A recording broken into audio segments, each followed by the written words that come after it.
baby. Oh, Billy.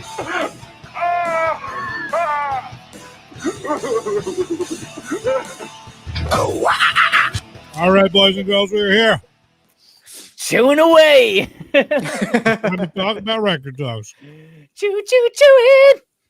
I'm joking. Hold on. Here we are. What's up? How are you? What's going on, guys? Rob, this is supposed to be your background, but I don't know what happened. It's a major bummer. Really, I mean, it was poorly executed. No, it wasn't. Are you kidding me? I was surprised as hell. It was amazing. Even if it was for a couple of hours, man, it was amazing. It made my weekend, made my week, made my month. I texted him the day before, James, and I said, I sent something to your house. It was supposed to come on Monday, but UPS messed up. Will you be home at 10 o'clock tomorrow? And he was like, oh, someone should be. I have plans at 11. And Sam's like, you asshole, you should have told him. I'm like, no, surprise.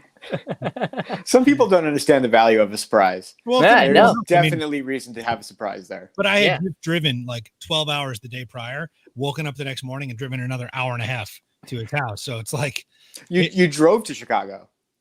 Oh, I drove to Indiana, and then I drove from Indiana to the suburb of Chicago. Yeah. Oh, Yeah. wow. Good for you. Yeah. Right next door. I'm racking my brain too, because I'm like, what did this guy order that needs to be like that I need to receive? And then he's like, if it's gonna mess up your day, I could move it to 9. I'm like, what do you have power over that you can change the shipping too within like that? And then He's got that corporate UPS jam, I get so UPS pulls up and he pulls up in the middle of the house, like between mine and my neighbors. I'm like, oh, that's weird. And sure enough, the guy gets out, he delivers boxes across the street, boxes next door, and I'm waiting. I'm like, all right, here it comes. Dude flips you and leaves. I'm like, all right, whatever. Then like 20 minutes later, kind of bickering with my wife, and she's like, she just stops. Sorry, we stop our bickering. She's like, someone's here for you. I'm like, so I answer the door. Like, who's here to see me? And I was like, whoa. Yeah, it's freaking awesome. It was great to watch. Yeah. It was a good time. I missed you. I missed you too, man. Miss both of you guys. I miss all of you. Come home, James. I'm working on it. Not sure James when it's going to be, but I'm working on Next it. week, knocking on the door. Huh? Well, next week you'll just be knocking on the door. Who knows? Maybe. Trifles. So before we start talking about Tom Petty, everyone, thank you for joining us. Hope you're doing well in our episode here. May we're talking about Tom Petty. Before we talk about Tom Petty, oh baby,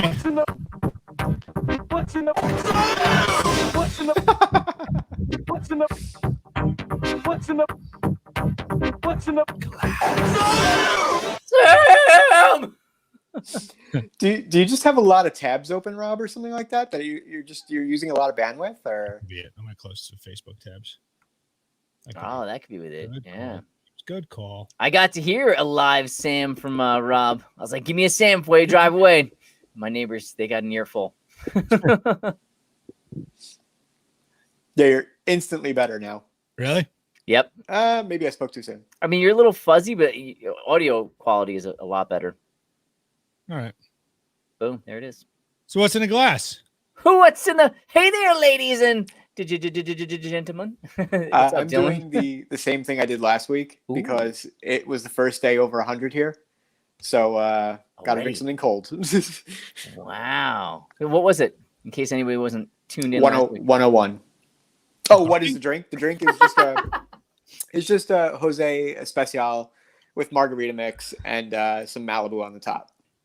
Right on. So just Excellent. very, very, very, very vacation-y. It's nice. A tampon garnish. Beautiful. Hey, whatever. It's nice and cold and it works. Wow, 100 degrees, dude. We've been fighting for it to get up to 50 around here. Today was 60. I felt spoiled. It's been cold, man. Yeah. Yeah, it's not cold here anymore. Now it's officially hot. Nice. Well, I took last week's strawberry lemonade and threw 2 shots of soju in there. It's at a Korean kind of like liqueur, for lack of better words. Okay. So good. It's lychee flavored, so very nice. In my little Pac-Man color changing glass. So if you haven't guessed, I'm a fan of Pac-Man. Well, I was going to bring the cherry Gatorade from your house, Oh yeah. but I drank it all. Good for you. Good for you. So I'm drinking this, guys. What do you got? Oh, what is that? Black. So this is water. Is it pH black water? Correct. It is a blend of fulvic minerals, antioxidants, amino acids, and electrolytes. Especially you did alkaline pH water, like the one I was drinking last week. Yeah. But this one has these fulvic minerals inside of it. Ooh. What is that? I don't know. But that's what's in my glass. Nice. Nice. Cool. And is it actually black, the water? Yeah, it's like literally. Oh, I thought that was a bottle. I didn't know it was a black. Oh, wow. Yeah, it's black water. How's it taste? Like water. Oh, it's not flavored or anything? Mm. It's So a, it's like- it's a fulvic acid minerals flavors. Mm. Fulvic minerals. Is that Yeah. dirt flavor? Well, when I think of dirt, I think minerals. So probably, yeah. Hey, let's do it. Distinctly black. Black beverage is a blend of purified water and our patented fulvic mineral complex.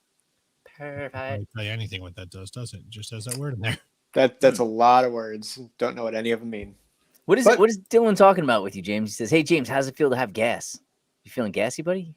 How does it feel to have No, gas? it's probably maybe because there's this artificial gas shortage and the gas prices are going up. Is that what you're talking about? Or is it gear, Oh, that pipeline cyber attack thingy. or is it gear acquisition syndrome? Which gas are we speaking of? I know. I have both. James I wanted wanted Paul today. what? I said you wanted a Les Paul today. You might be sick.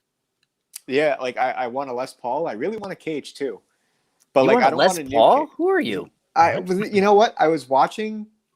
James got COVID. That's a sign for James. Some people get fever. Some people get headaches. James like, well, Les Paul. I gotta get a Oh, Les shit. Paul. That's what I need for the collection today. Is a Les Paul. Mel, I need a test.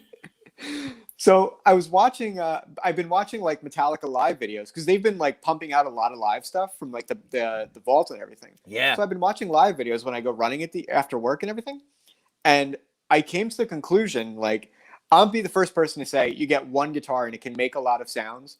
If you Rob, Come on, get the KH2. We're ready to go, baby. you got to put EMGs in it. I know. But just like that guitar right there, in watching these old like Metallica live videos, there is a sound that you get from a mahogany bodied, mahogany necked guitar with a fixed bridge and tunematic tailpiece, with a tunematic tailpiece and a fixed bridge, and EMGs that is not repeatable with any other instrument. Mm. It has to be that combination of parts. And even if you get something that is that combination of parts from a company that's not Gibson or Epiphone, it doesn't sound like that. So I kind of want to have that sound. And it's really just the neck pickup sound, like the clean neck pickup sound that James Hetfield gets from that style of guitar. So I really want it. I don't know that I can justify like the cost involved, because as anybody who might be watching this that knows what a Les Paul is can attest to how much it would actually set me back to do it.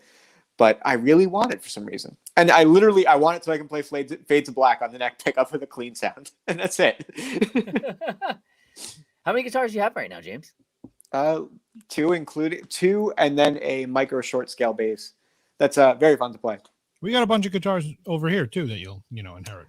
Yeah, someday I'll have a couple more, but don't know when it's going to be.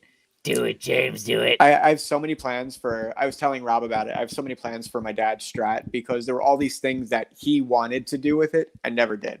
Mm. So I'm going to do all of the things he wanted to do with it the way he would have wanted to do it, and then add some of the things that I wanted to do to it as well. That's so your father's Strat? Yeah, my dad's Strat. Oh, cool. So What year is it?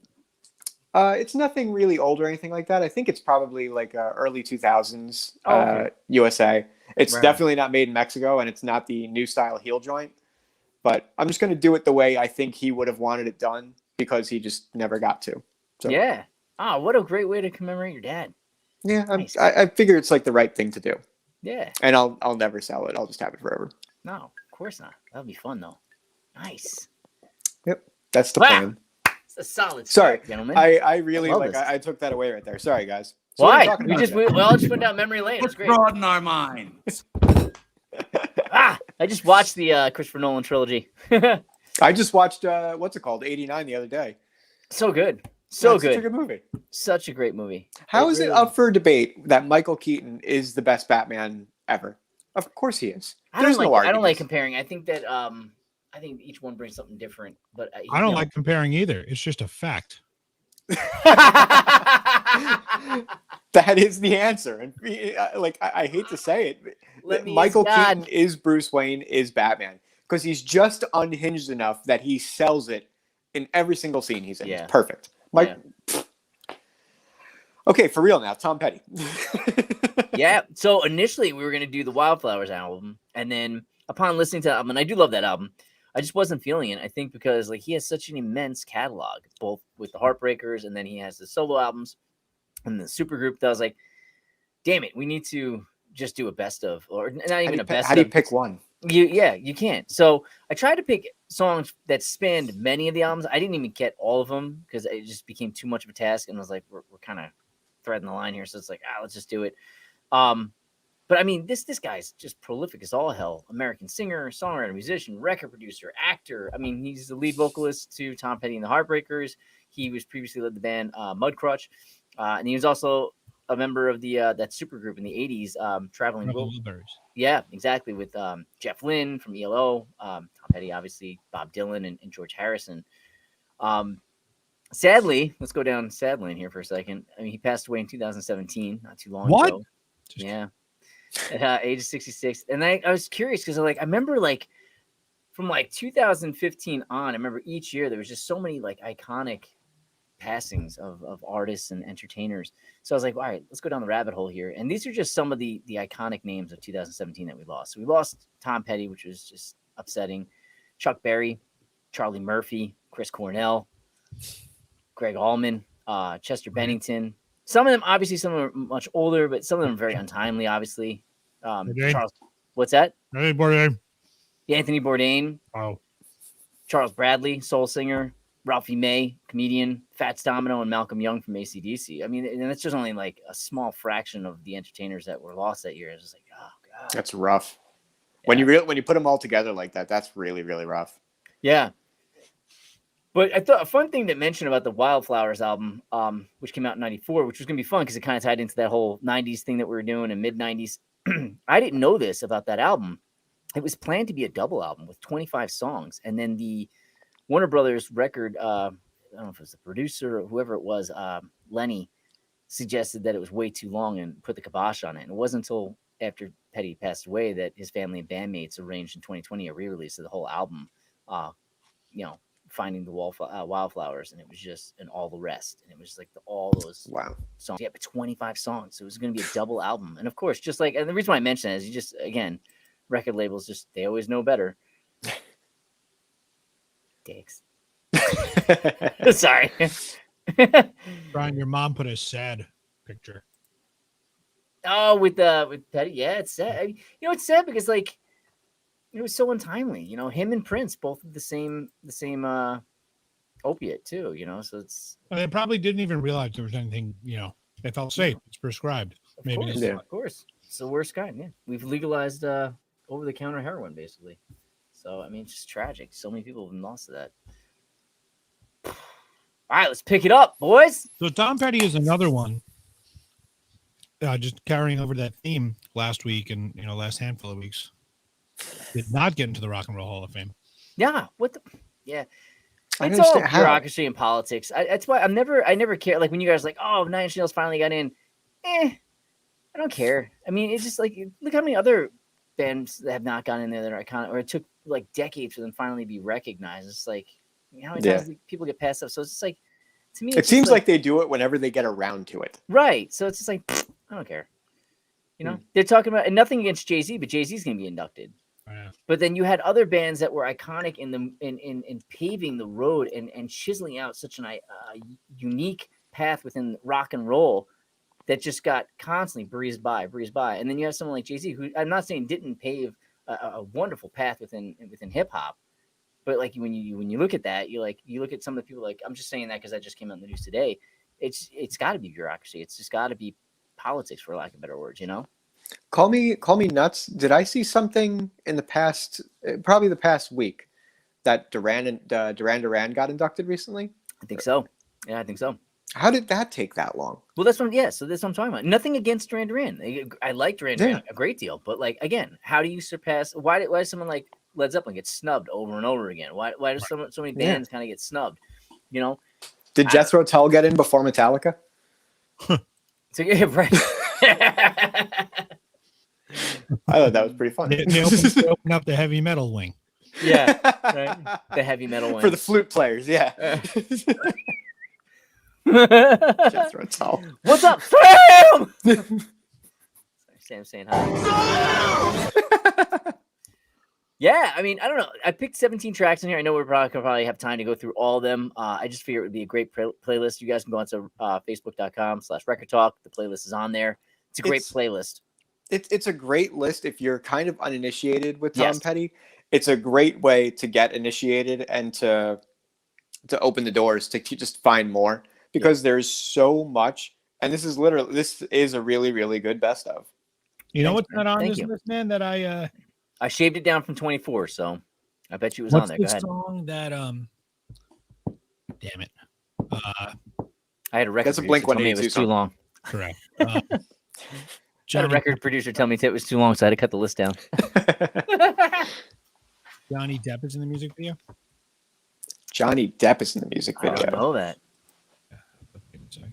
I realized today I never saw the video with what's her name? Oh, jeez. Claire Danes? No, not Claire Danes. It was for remember Claire Danes? Hell yeah, I had a crush on her. I know. Mary Jane's Dance with the one with Kim Basinger. Kim Basinger. I'm like, not Daryl It was Hannah. Kim Basinger, right? Yeah, I've never seen that video, and I was like, wait a second. Oh, it's a great video. Check that out. Yeah, it's a great video. Creepy as hell. Oh man, that takes me back. What's the one with Johnny Depp, dude? Is American Girl on this list? Yes, it is. Yes, it is. Yeah, towards the end. That's not the one though. Gosh darn it. For a minute, when you first sent this list out, I thought that you had snubbed my favorite song of Tom Petty's. I was like so concerned, and I was like, I have to call him out on this. And then I got a few more tracks into it. Favorite song? Go. It's either Running Down a Dream or it's You Don't Come Around Here No More. Don't Come Around Here No More. Of course, Don't Come Around Here No More. I had to get rid of some because it was just way too long. It was a lot of work on my part, and I'm sure for you guys too with notes and everything. So I was like, we got to cut this down. My goal was 15, but I couldn't shave it down past 17. Yeah, that's tough. I mean, but they're just some that I couldn't get rid of. Yeah, and there's so many more. I mean, honestly, if you look at like certain albums, like Full Moon Fever comes to mind. Every song on that damn album is a single. Quite honestly. Yeah. You know, it really is a case of what do you say, Rob? No, I interrupted. I'm sorry. I was gonna say it really is a case of like they don't make them like they used to. You know, like where everything. It's all good. There's very, very little, if any, filler in any of these albums. Yeah. Right on, man. Well said. Into the Great Wide Open. I think there's one. Into the Great. Yeah, I know. I had to shave that out, man. Is that still Johnny Depp in it? I think so. Yeah. So, I'm sorry. I'll be eating the entire time. It's my new thing. Please learn to love it. What are you eating? Hibachi vegetables. Ooh, so I think what we should do now for What's in the Glass, it'll be Brian and James, What's in the Glass, and Rob, What's on the Plate. What's in the bowl? What's in the bowl? So before we start breaking into the songs, and I'll play some of the riffs, this is another example like Oasis, Alanis Morissette, Alice, everything, all these great bands, but on a much larger extended level. Yeah. Every Tom Petty song that can cover both of my hands, at least, is a Wonderwall, is a You Oughta Know. Yeah, Man in the Box. Thank you. So, I mean, I probably opened more sets with American Girl than any other song. Every show I played with you guys, we opened with American Girl, and it just worked every time, right? It's great. Yeah, it's a great opener. Great opener. How does that not get somebody hyped up? Right. You can stretch it out if you want. It's just cool. It's a versatile song. You can do so much with it. Yeah. So let's just get into a couple, I guess. And if you want any of which that I know, I'll try and just give a riff for sonic reference. Yeah. I don't know. Do you want to just go through one through, just start from the beginning, or do you want to pick and choose? What do you want to do? Cherry pick? This is really difficult, I think. I don't know if you know, for folks out there like Dylan that are on the younger side, that they might not understand the scope of Tom Petty's influence, that when you say like when I'm saying it's difficult to pick a song or like to like get into them, like what do you say about these songs? You know what I mean? Like, Yeah. I think that was the biggest problem for me in preparing for tonight is I'm so overexposed that I have a hard time forming. I've already played it out in my head. You know what I mean? Yeah. I'm glad you said that, because my notes are very on the nose. I didn't get crazy in depth because I feel like you have to experience bands like the Beatles or Tom Petty. Like you'll get it once you start listening. You'll realize the influence, the impact that this band, whether it's the Heartbreakers or Tom Petty in general, have just on music, on songwriters. He's an amazing storyteller. Yeah. He's iconic, and whether you're into heavy metal, whether you're into hip hop, you should listen to Tom Petty. Not just because he's a slice of Americana, it's just because of the things that we've already stated about him. I think he's an influential. He can only help refine your art in any way, whether it's a guitar player, whether as a singer, as a songwriter. Your presence on stage, he can only inspire you and refine your skills. And the rest of the band too. I mean, absolutely, yeah. Skills, like it's a good band. Oh, phenomenal band. We discussed Sound City a couple times throughout the past couple episodes, and there's one thing to take away from listening to Tom Petty and for taking away from Sound City at the same time is that whole first album was recorded, like they recorded all of those songs in one take. Yep. Yeah. Like they recorded the songs live and in one take. So there's like 100 versions of Refugee before they got it right. And like nowadays, like if like every studio has Pro Tools, like it would take you like 15 minutes to record Refugee. Yeah, it's really, really funny to think about. And like in the documentary, like you hear Tom Petty getting like so frustrated at like how many times they had to record it. It's just very, very funny to see the evolution in that regard. Absolutely. Well, I think another really cool thing too is, if you just were to say to maybe a 20-something-year-old girl, out at a bar, and you think, okay, we're going to put on some classic rock music that came out in the 70s, the 80s. There's like this stigma that's like it's old man music, right? But yeah, you look around the room and the 21-year-olds and the 51-year-olds, when you go, they just start to go, what's that? Right? Or it's probably up here. But yeah, I mean, it's hard to be timeless. My connection is bad again, huh? Yeah, really it is. Because you couldn't even hear what I just played? No, we could hear you. You could. That actually came through pretty good. No. Yeah, words. Are you going to pass out the mic again? No, I'm going to put my guitar down and eat my food. Let's talk about some songs. Yeah. Anyone want to go first, or? Yeah, you want to cherry pick, or you want to go in order? Up to you guys. You want to go in order? Yeah. Do you want to start with? Do you want to do favorites? Maybe like whittle it down easier that way, or? God, it's so hard. Yeah, I mean, we could do that. I mean, yeah, let's do that. So, if you had to pick favorites, who has Refugee? Raise your hand. Oh yeah, Refugee. Anybody want a favorite song? Okay. Yeah, let's start with that one. Perfect. Refugee.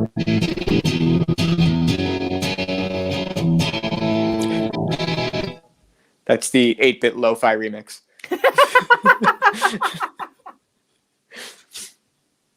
Look on YouTube. It's a great song. I couldn't tell you anything about the lyrical content of it, but musically and as a complete production, what a great track. Love that song. Straight up rocker from Damn the Torpedoes from '79. Not to say that there isn't this in all of his songs, but there is such power and passion in his voice on that track. And like I said, it's not to say there isn't passion in his other songs. It's just exuding in its presence here.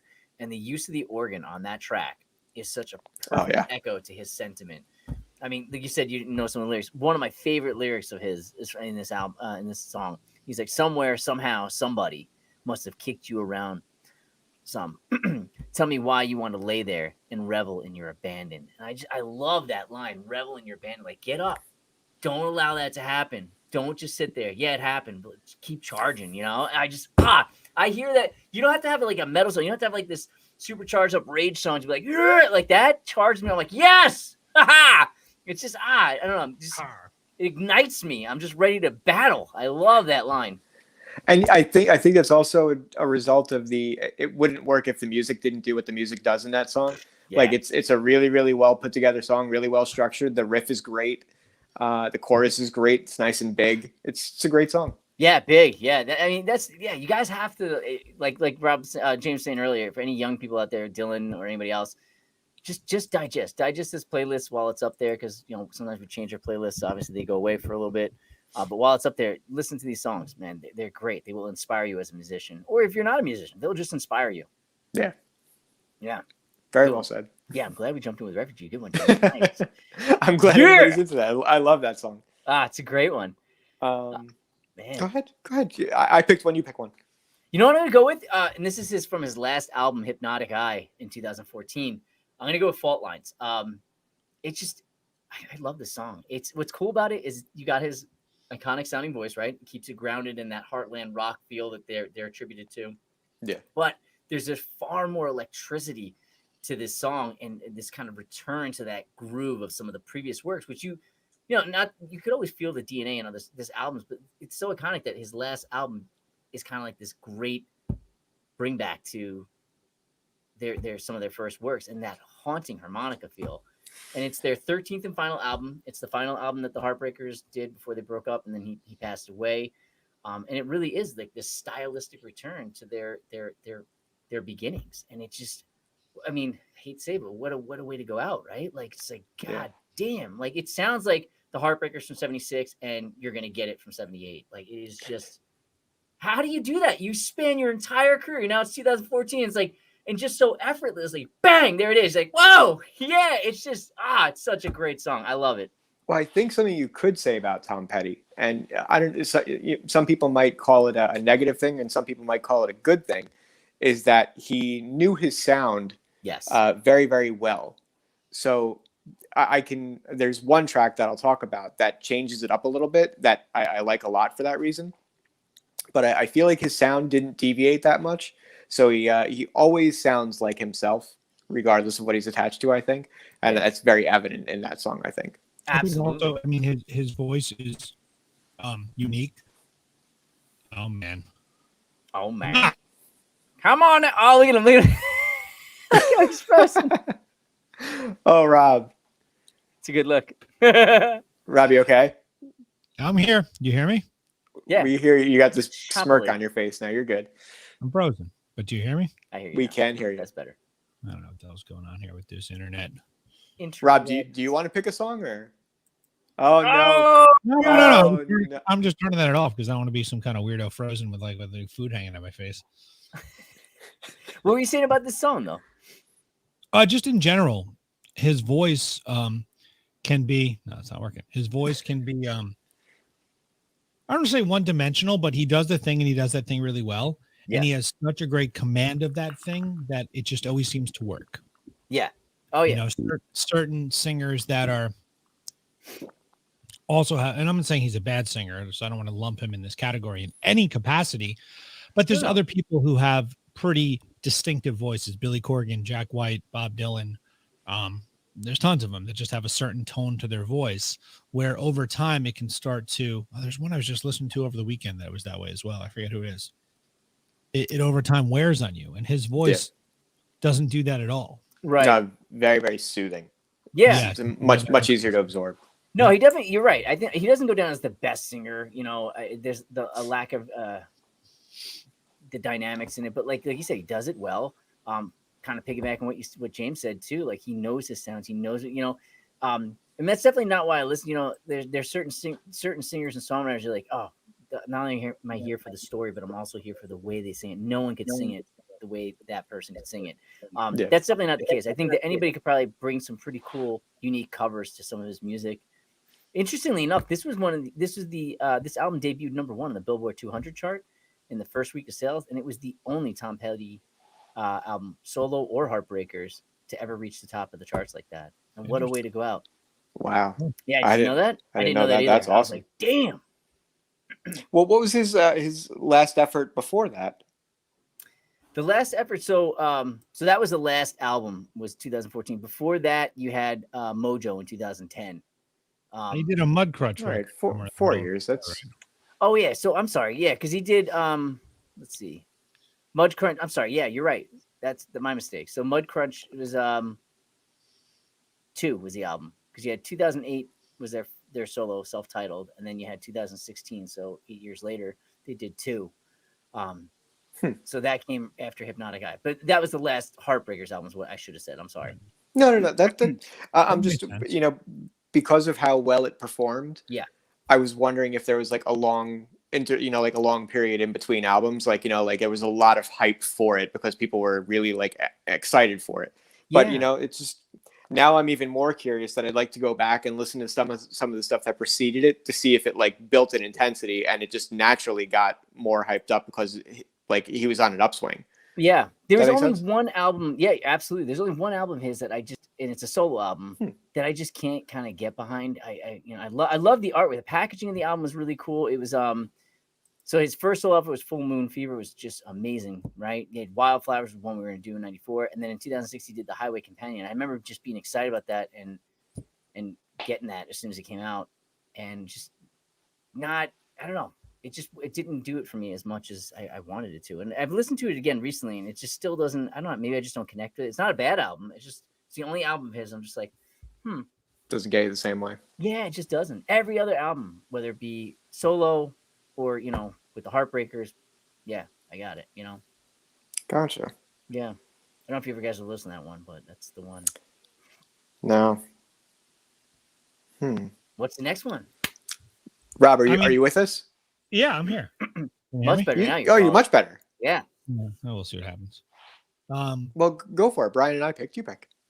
Oh, it's was that an old Billy? Soon. That wasn't Robert, but Billy. Yeah. I look at it's funny because like these are songs that I listen to recreationally, but now my most Tom Petty experiences come from playing them. So on this list alone, Mary Jane, You Don't Know How It Feels, Free Falling, Learning to Fly, American Girl, You Wreck Me, like those have been staples. Yeah. Maybe not Learning to Fly. I can't remember. Well, You Wreck Me is one of your favorites. You Wreck Me is it's a fun song. I didn't know that song. Even like knowing his music, I went to go see a friend's band play, and Ed Walter, and he sang this song. And I was like, I don't know Ed sang, and he sang the shit out of it. Like he nailed the voice perfect.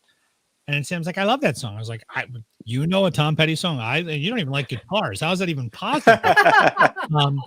But it's just like guitar. It's something that it's maybe not as well known as maybe the other ones I just rattled off, but it lends itself to a full band. It lends itself to just a guitar and a singer. It's just so together. Shades of Desire by U2 are in that guitar part to me. Because if you play the bow, bow, bow, bow, bow, bow, bow, bow, it's the same chords in a different order, really. Yeah. Not the same. Funny. But yeah, I like that song very much. So, and then probably the second there would be Free Falling, just because it's such a beautiful song, and you can legendary right there. A lot of different ways. John Mayer does an incredible interpretation of it, like changes the melody ever so slightly. In the free, instead of free falling where it's brought out, he's like free. He like runs it down. It's very cool. I gotta listen to that. Yeah. That's an interesting song lyrically too, because I love how he uses the word free, which connotates more of a positive feeling of liberation, and then immediately follows up with falling, which is connotates dropping or a movement of downward direction. So being free from his ex is this liberating thing, but at the same time feeling a bit lost. And I love that. It's such a and then I forget which verse it is, but he's like all the vampires walking through the valley. So these guys people getting done drinking for the night, move west down Ventura Boulevard. This is what I'm talking about. He paints such a perfect picture. It's like reading a really good novel. So all the vampires walking through the valley, move west down Ventura Boulevard, and all the bad boys are standing in the shadows, and the good girls are home with broken hearts. It's like you get a really good picture of like what happened that night, the next day, all these drunkards kind of stumbling home and the mistakes and bad decisions and things that happened the day before and the day after. He does it in such a beautiful way. You know, you really get a feel. It's a great song. I mean, who doesn't know those chords? Right. You know what's funny is we do our show. We do this show for an audience to learn about these bands and these artists if they've never heard about them. And something that I take away from our shows every week is that I really need to pay more attention to lyrics. No, that's okay. That's all right, dude. There's Because- things that you teach me about, like little nuances of like the way something's played or recorded. And I go back and I'm like, with new ears. So it's exciting. So it's like at least I can give you something to kind of go back and be like, But you know, like I appreciate that you do that, but on the other hand, on the other side of it, I feel so stupid for being like, well, you're just not listening, you jackass. Just No. pay attention. your ears are tuned into different things, man. And you have to be listening to the right context. I mean, there have been songs that my lead sheets I make myself to play them is the lyrics with the chords where they go. So I can just kind of read it. So Yeah. I'm staring right at the words and I still don't know what the lyrics are. And they're right in front of me. That's hysterical. I know exactly what you mean too. Oh man, you know we should let's. You don't know how it feels. I think that was from the Wildflowers album. I think Great song. it's a great song. The harmonica, but what I think a lot of times people don't talk about is how beautifully recorded the drums are. It has this raw sound as if you're standing right next to the kit on this. Like listen to that song and tell me that when you listen to the drums, it doesn't sound like you're standing next to a drum kit in the studio being played.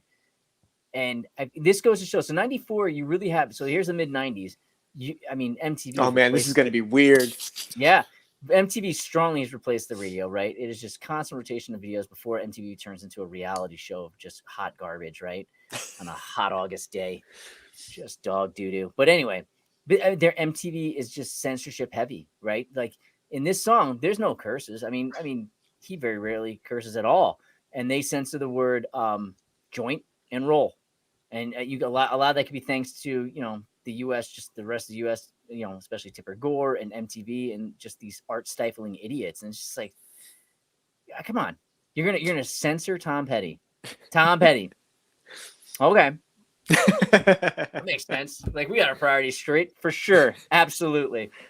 Well, he's damaging the youth of America, man. Yeah. Come on. And what's MTV doing now? God. So You know what MTV is doing now? It is playing ridiculousness over and over and over and over. Turn on MTV right now. I guarantee you ridiculousness is on. if What is it's that? I don't not, even know what that is. So well, full disclosure, ridiculousness is pretty funny sometimes. And like is that Rob Deerdeck? Yeah. Yes. Okay. All right. Sometimes ridiculousness pretty funny, but in a 8-hour block of ridiculousness, it's too much. Well, yeah, it's just back to back to back. It never stops. Back. It's terrible. It's just terrible. But that's like the next thing they're latched on to, because before that it was Robin Big, and after that it was Fantasy Factory, and now it's just the next Rob Dyrdek. It's the Rob Dyrdek channel. I could watch Robin Big or Fantasy Factory all day long, but I didn't could know do the Big same. died. yeah. It's so sad. Yeah, he was a really cool guy. Ah, gosh. Yet Chanel West Coast still walks the earth. I'm sorry. We have to change. We have to get back on track real quick before that. Back on devolves. track. Back on track. So I'll pick up the next song if we're like doing this round robin kind of a thing. Yeah, do it, man. What Rob said earlier, my favorite Tom Petty song, "Don't Come Around Here No More." I'm so glad you did that one. Something I said earlier, that there, you know, he maintained his sound throughout the years and always kind of stayed, you know, like always doing his own thing. "Don't Come Around Here No More" is different than that. Yes. And you know, the electronic drums, the heavy like choral sitar Sitar. and things like that. It was just a very, very big departure from everything that I knew about Tom Petty before I had heard that song. So that plus the video, I'm a sucker for Alice in Wonderland. So Yeah. that really, like, that was like a 1-2 punch for me. That's easily, without any kind of questioning, that's my favorite Tom Petty song. Fantastic video. Southern Accent, Oh, so good. 1985. A lot of people were very divided about that album. It didn't, you know, it was very reminiscent of the 80s, like you said, the drum loop and those chants. But it really did bring their own flavor to it. I'm gonna drop some knowledge on you guys, I think, about this one. So I don't know if you know, the song was about a romantic encounter that the producer David A. Stewart from the Eurythmics had with Stevie Nicks of Fleetwood Mac. Yeah. So according to Stevie Nicks, the song was originally written for her album Rock a Little, but she declined after Petty performed it for her. And when she heard him sing it, she just felt like she couldn't do any justice for that song. And she's like, "No, I don't want it." Oh wow, Did you guys know that? I did not know that. I knew there was a Stevie Nicks thing. I didn't remember any of the details though. Yeah. Which, you know, David A. Stewart's in, and, you know, he has contributes to the music. But yeah, it reeks of the 80s, and it is a departure. And I think some people had a hard time with that, you know, fans and the music industry at large. But like, I like that album. I think it's a great song. I love that song. It's different. When Stevie Nicks declined, was it like a humble decline, or was yeah. No, there was no bad feelings. It was just like, okay. I mean, I don't know. Like, I'm sure there's things like that when you hear someone play it and you're like, I can't, I don't know that I could bring anything to that. Like, that's just, it's Yeah, perfect that's as pretty it is. amazing. Yeah. I'm sure there's songs out there where people have, you know, done it and you're just like, I can't, I'm sorry. Yeah. Well, I think when that's part of the game, when like you write a song and present it to someone for them to put their own piece on it, you give somebody a complete song. Well, the best artist in the world is going to say that's a song. What am I supposed to do with that? Right. You have to leave space. And in that case, I can imagine if that's what he presented Stevie Nicks with, then she would be like, what am I supposed to do? Right. And that's Stevie Nicks. So I guess it says a lot. Well, you want to know something else interesting about that Southern Accents record? Yeah. So I don't know if you guys know this, but Boys of Summer. Yeah. Don Headley. Yep. So that song was written by Mike Campbell. Yep. Guitarist, and he was messing around with the drum machine, same drum machine, that Lynn drum machine they used to make the drum loop for Don't Run Here No More. And Tom Petty declined it. And that's why Don Henley got the song. I didn't know that. That was the song Mike Campbell wrote for that record. Oh, that he wrote it like, soup to nuts, music and lyrics, or he wrote a demo for it, played it for Don Henley. Don Henley wrote the lyrics and re-recorded. Okay. Wow. So I was going to say, like, I couldn't imagine Tom Petty picking up somebody else's words like that.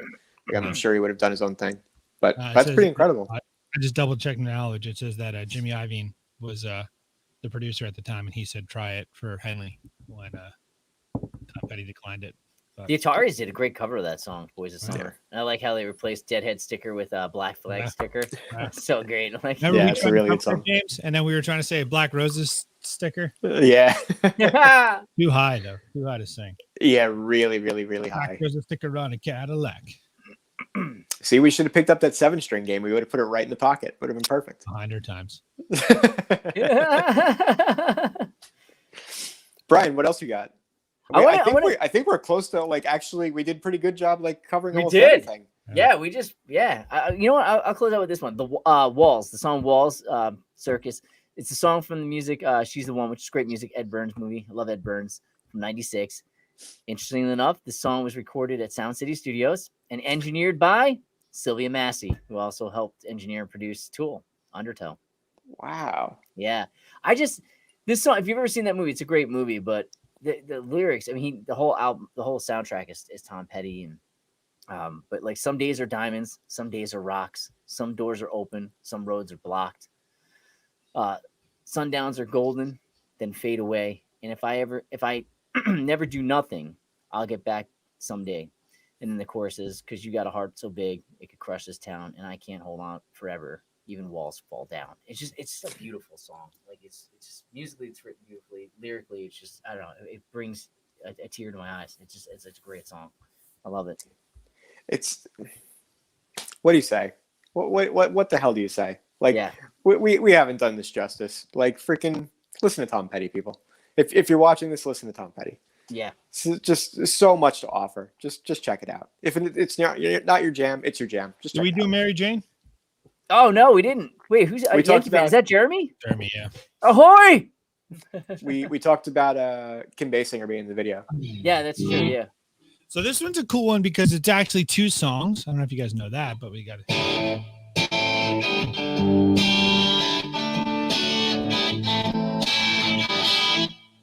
So that in itself, that's going to catch you in the.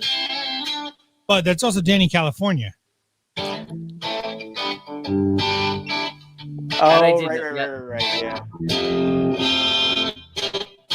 And that was something else at the end. Again, what makes his songs so great is this amazing storytelling lyrically, but just great iconic riffs. 3 or 4 Amazing. chord rockers, that's just all you need. And it Yeah. just works. Yep. Yeah, I forget what radio station brought that up. That the comparison how Red Hot Chili Peppers ripped him off, and that he should sue. And then I don't know if it was years later or like during that time frame. Tom Petty's like, I'm not gonna sue them. You know how many songs in rock and roll alone that sound similar? It's just like there's no So malice many. there. So yeah, guy, that's a great. You talk about a story. That's a great Mary. Mary. It's really, Jane's really Last great Dance. video too. Yeah, great video, creepy. Great storyline. It has this way of clearly illustrating ordinary aspects of life and bringing them into such color and gravity and meaning to it. And it's alluding to this girl in Indiana town. Her mom was this really pretty person, and she goes on, she's pretty as well. It kind of alludes to her possibly, getting into prostitution and making some pretty bad mistakes and things in life. He just writes about it so beautifully, and like he never, he doesn't curse. He's not vulgar. He's not abrasive about it. And you're just like, damn. Just a And like good Rob said, storyteller. it's so catchy. Great storyteller, even with the guitar. And that's what we were saying earlier, that he maybe doesn't have like one of the most incredible voices or most ridiculous ranges as a vocalist, but he's in key, tells the story, and the music sells it. Yeah. Yep. That doesn't need to be any more or less than it is. It's perfect. Yeah. It's a perfect package. I need a Rob cutout here. Then you could have been with me. Aw. I really I came in tonight really thinking that he was going to be there with you. He kept saying, he's like, the door's open. Come back. Dude, I tried to entice him Sunday. I was like, Oh, I listen, can only imagine. I was like, it's chilly. I got a fire burning. I got Aw. chocolate raspberry coffee brewing, and I downloaded this Chocolate 30 raspberry coffee. Yeah, Hold the phone. dude. Yeah. So And- send a link. Whole bean, I could have that, please. Yeah, dude. And then I bought Knowledge. 30th anniversary of Street Fighter Awesome. on Switch. All the Street Fighters. I'm like, Oh, it's like Street Fighter 1 through like One it's like through 1 through 3 or 1 through 4 or something. all. It went into like Alpha, all of them, like just all of them. It was like I have 9 of them. that for PS4. It's wonderful. Oh my god, the kids Such a were good collection. amazed by it. Like people was like, "This is amazing." I'm like, "Yeah, right." Unrelated to anything. I'm sorry. Every now and again, That was me getting the camera to focus. Oh, every now and again, I Hi, forget that like crossover games happen. There's been like Marvel versus Capcom, Capcom versus SNK, DC versus Mortal Kombat, those kind of things. Why has there never been a Street Fighter versus Mortal Kombat? I don't know. I was thinking Yeah. that just I- over the weekend. I read a little bit like that. Like it's not like they haven't talked. Like there's these Evo fighting game tournaments that Ed Mm. Boon like still goes to on a regular basis for the Mortal Kombat leg, and the guys who were behind Street Fighter 4 and Street Fighter 5 still go to these things as well. Oh, no And they kidding. always run into each other and be like, "Hey, can we make this work?" Like these people know each other, they're friendly, and they talk. So It'll why happen. hasn't it happened? It will. It better if happen, You're still like- talking about it, then it will. That's how Like, every great apparently, like, supergroup happens.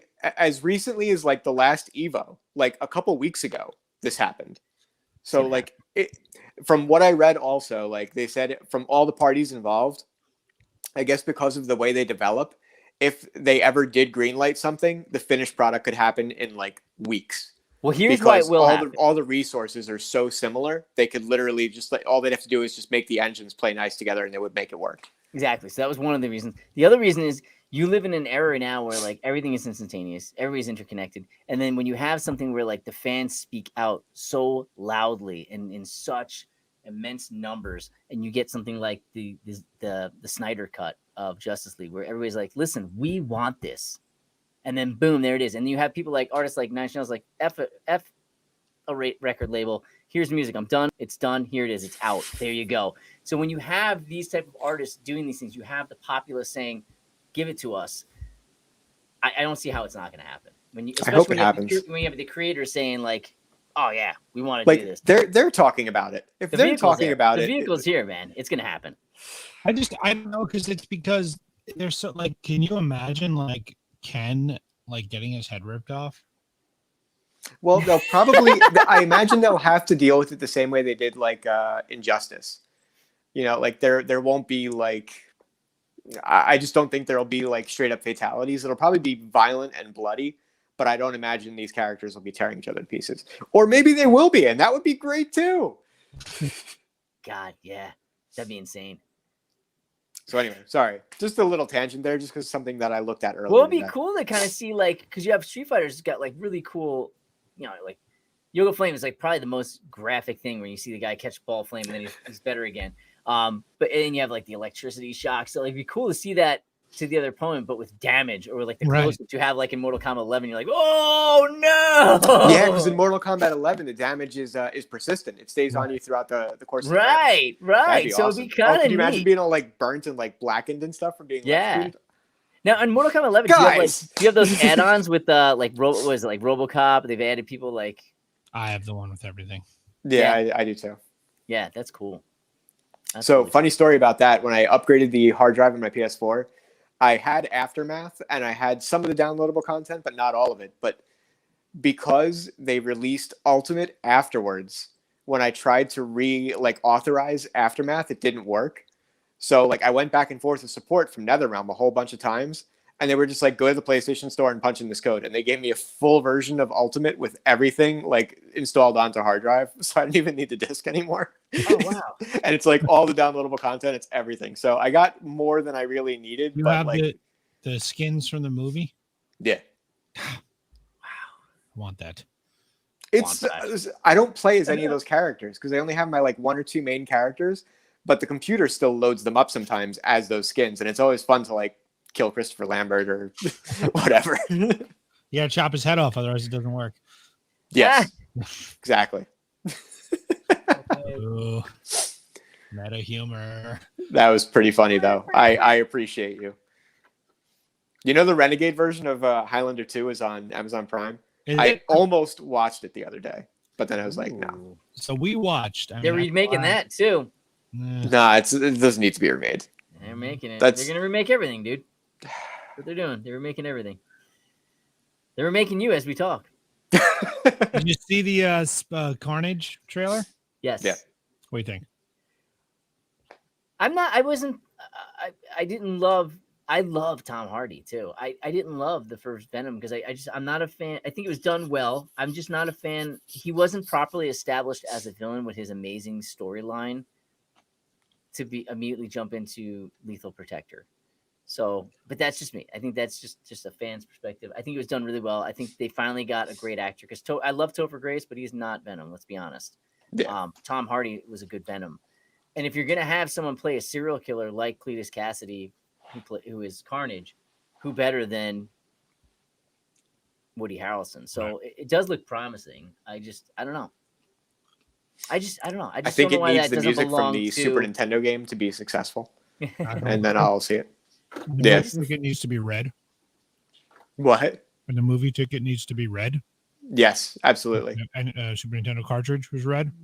Yes. I traded that game in many moons ago. It was one of the first things that I sold.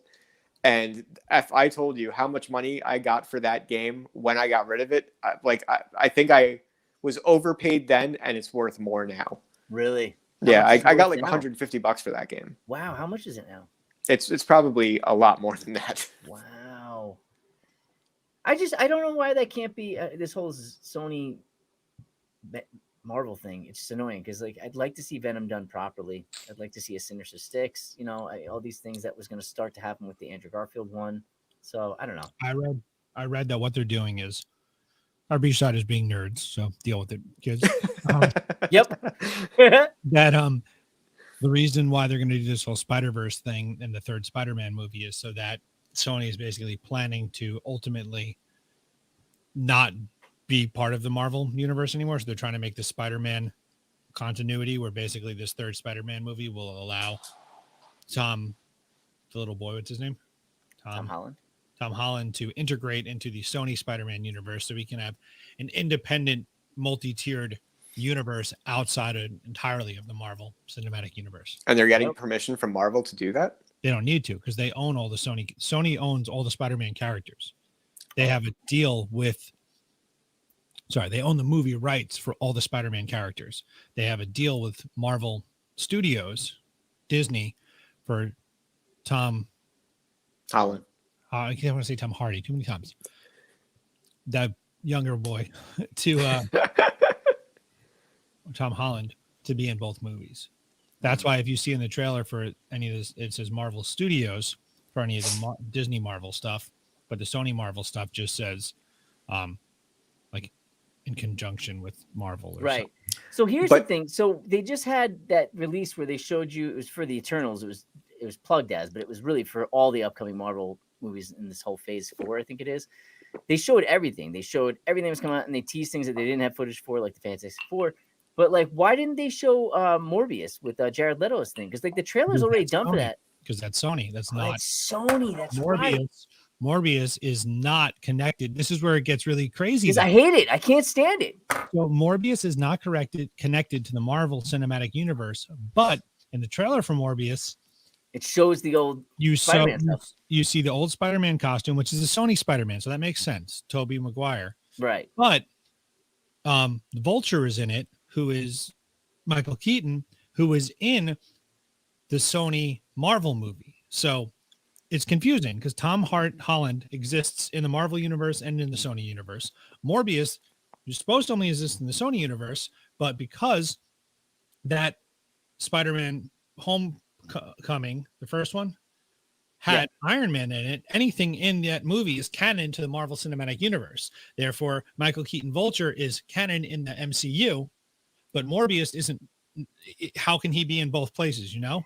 This multiverse of madness, I think, is going to play a part into it. But like this whole like multiverse within the Spider-Man coming out, like it's either going to work or flop. Like I see what they're trying to do, so they can have everybody have their cake and eat it too. But I just hope it doesn't turn into like Spider-Man 3 with Sam Raimi. It was just way too much, way too much. It's the cartoon. I thought the Into the Spider-Verse was going to be amazing. I loved it. It was like watching a comic book. Yes. So phenomenal. Does Sony own the Spider-Man characters up to a certain point in the comic book continuity? No, they have all of the film rights. They don't own the characters. They just have the. But what about like Spider-Gwen? That's still them. That's still Sony. Yep. Yeah, I'd love to see because they were talking about it doing a female. It was going to be Spider-Gwen and Spider-Woman and. That'd be awesome. Yeah. Who's excited about the Kenobi? I just found out the Kenobi is going to be an hour-long episodes. Oh, really? Oh, yeah, it's going to play out like friggin' movies, dude. Dude, I know you're bummed about Hayden Christensen being back. No, you got me. You got me on board, and here's why. Because I don't like the prequels at all. I rewatched them recently with Christy just to. Here's the test too. My boys love the original ones that I grew up. They love the newer ones. I tried to show them the prequels. They couldn't sit through them. And these kids, they'll plug in to Star Wars and be like, and like they want to know the lore. They have books. They have like the encyclopedia. They love it. They love the Legos. They just cannot get behind the prequel. And I tried rewatching it without them too, so that it wasn't distracted by them. And it does not hold the test of time. It doesn't do well. It's too political. The storyline's not there. The characters aren't well written or loved. But I agree with you. Maybe seeing the faults and all that. There are highlights too, because I think Ewan McGregor is an amazing Obi-Wan Kenobi. And I think the only reason why it doesn't shine is because of the dullness that surrounds him. And there's a few characters like that. So I think hopefully Hayden Christensen will maybe rectify some of the poor writing and acting. He's had like 20 years to learn how to act since that last movie. Yeah. He took a class or two. And I don't think it's just the actor's fault because you had iconic actors in there now. Important to me. I think it had a lot to do. Samuel L. Jackson. I think a lot had to do with the writing. I think script to direction. There's a lot of things that had to go wrong. Yeah, I'll grab 3 characters from the original trilogy and ask you guys to describe them, and then grab 3 from the prequel, and you won't be able to describe them as passionately. Sure.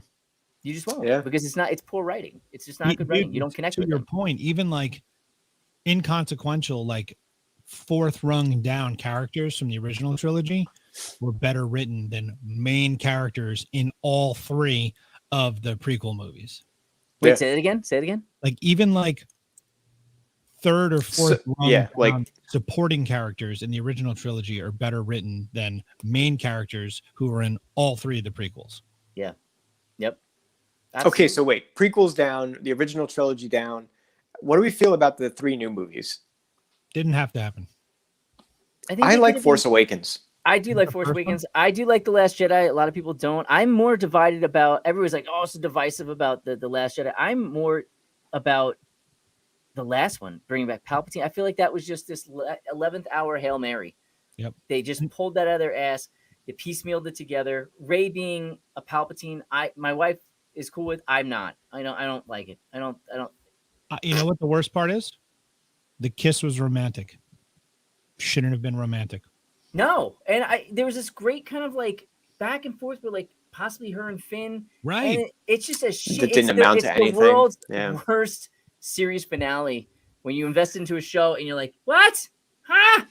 Ah. See, it's good that I'm hearing this because I feel like I enjoyed it as an entertainment piece, but not as a Star Wars movie. Exactly. No. There's Yeah. too much built in. Like I saw each one of the Force Awakens I enjoyed as a Star Wars movie.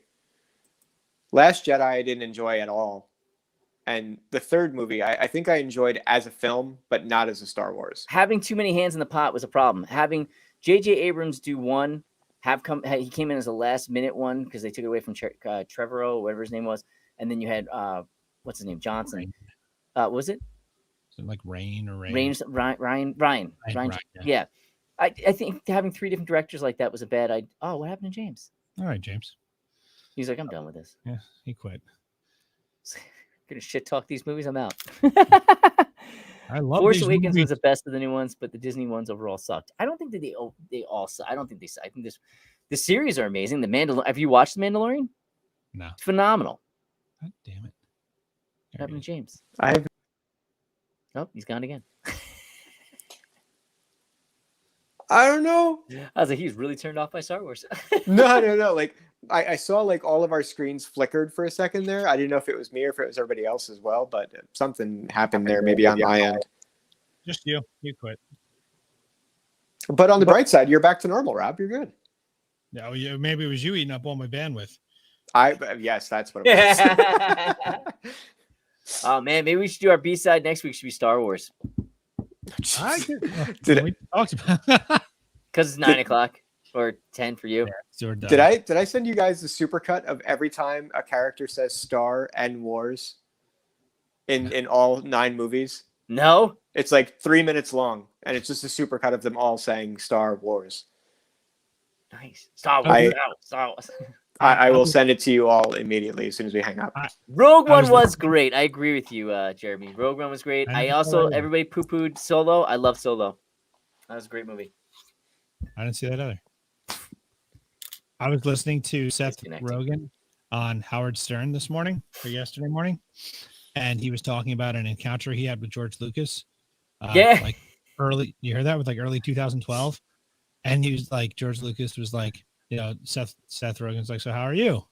Because he was like trying to pitch a movie to him and Steven Spielberg, and Spielberg excused himself, and then it's just Seth Rogen stoned alone with George Lucas, and so, how's it going? And George Lucas literally was like in one exhale, like, not so good. 2012 is coming, the world's gonna end.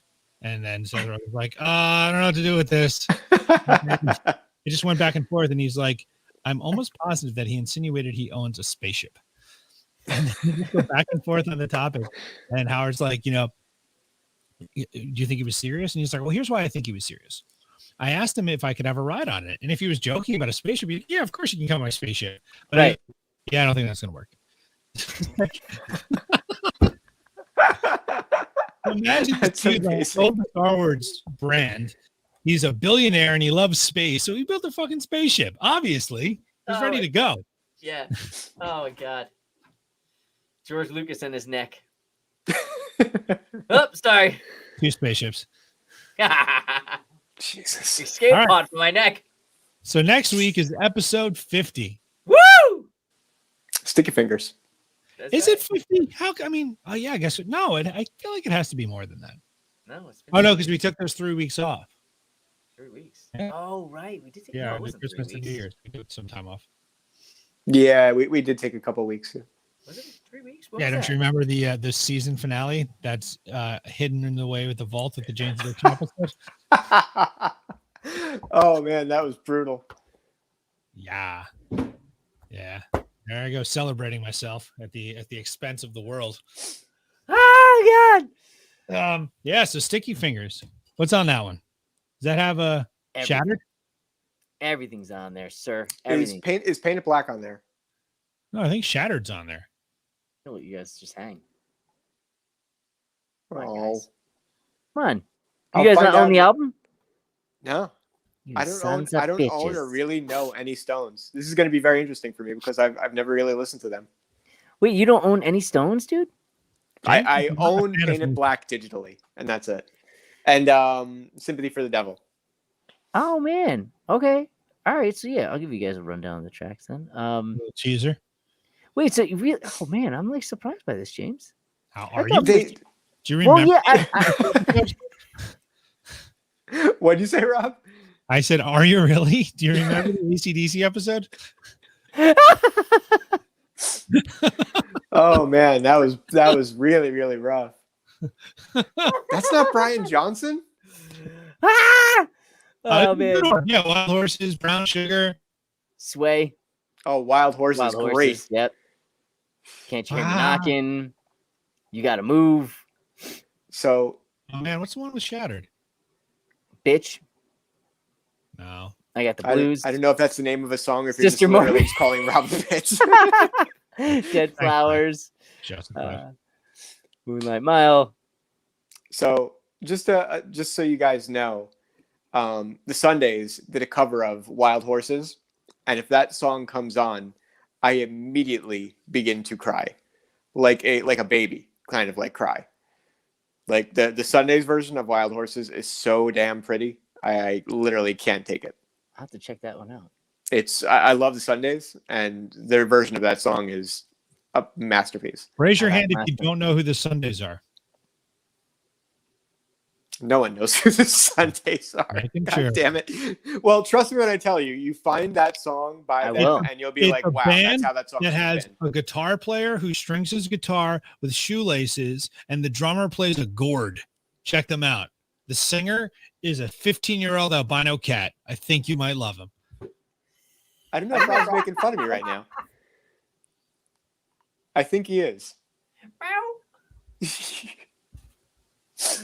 Oh man. Well, on that note, everybody. It's 911. We gotta go. Hold on, All I'll right. tell you about a song real fast. I guess I have to wait till next week. Next week, when we talk about a B-side of Star Wars and Sticky Fingers. I think it's called like "Pass the Wine, Sophia Loren" or something like that. Stone song. It's a B-side. Hard to come by. Apparently not on streaming. We'll find it somewhere. Don't worry. Let's do the album Killers. Roll out. Have a good night, everybody. Thanks for tuning in. Thank you, guys. Let's go! Hey, Rocket Dog!